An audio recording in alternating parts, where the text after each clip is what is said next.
工课无用的上班族，常常会选择吃大餐，犒赏家己工课辛劳。但现在疫情期间，不止无法度出游，就连大大小小所有餐厅，全部拢无法度入去。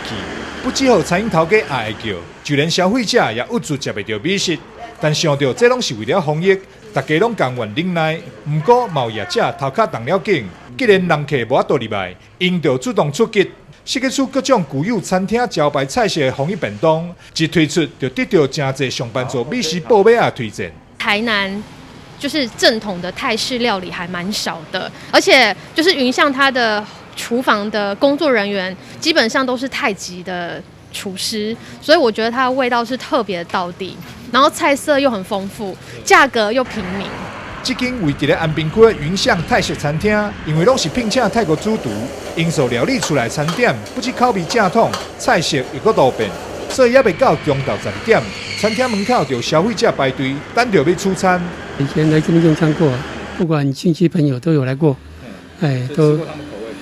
还不错，蛮道地的泰国料理。因为疫情期间，现在大家都很辛苦。所以他希望用平价的价格，让大家呢都能够尝试到餐厅品质的便当。那我们除了说有3个打抛猪、绿咖喱、椒麻鸡、海南鸡这些比较常见的之外，那也让我们的泰国主厨开发了几个另外不一样的，像烤猪肉啊、烤鸡腿，还有它的卤猪肉，让大家来尝试一下不同的泰国餐点。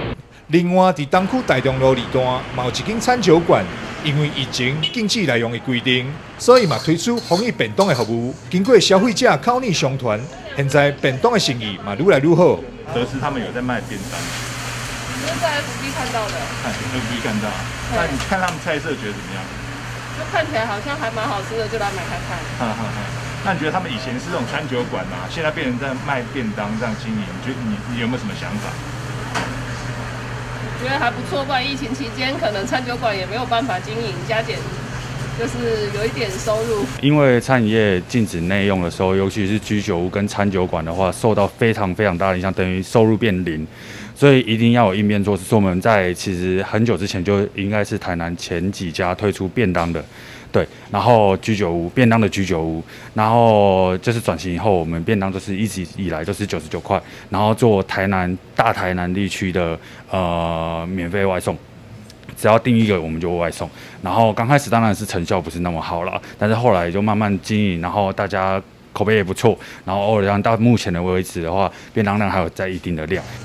业者发挥卡输，将餐厅特色菜肴改变成为平价又美味的防疫便当，果然大受欢迎。观众朋友若是有想要推荐的美食，不管是倒一个料理，只要你感觉好吃，欢迎伫香猪车三冠王脸书粉丝团，也或是香猪车三冠王 YT 频道，这支影片下骹留言推荐，你就有机会成为后一个美食报马哦。台南新闻张硕伟采访报道。